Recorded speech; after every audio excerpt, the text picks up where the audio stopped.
অন্ধকারের পরেই আলো।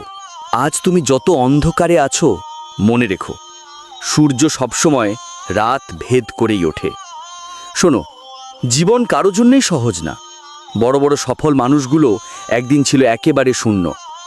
জ্যাক মা 10 বার চাকরির পরীক্ষায় ফেল করেছে। আলিবাবা শুরু করার আগে শত শত লোক তাকে না বলেছে। থমাস এডিসন 1000 বার ব্যর্থ হয়ে তারপর আলো জ্বালিয়েছে। তাদের কাছে প্রতিটা ব্যর্থতা ছিল শেখার সিঁড়ি, প্রতিটা না শোনা ছিল এগিয়ে যাওয়ার জ্বালানি।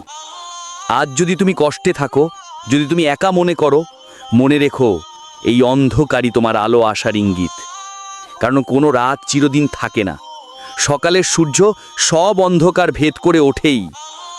ভাই, যদি মনে হয় তুমিও একদিন অন্ধকার ভেদ করে আলো দেখবে, এই ভিডিওটা লাইক করে শেয়ার করো আর কমেন্টে লিখে দাও, আমি হার মানব না।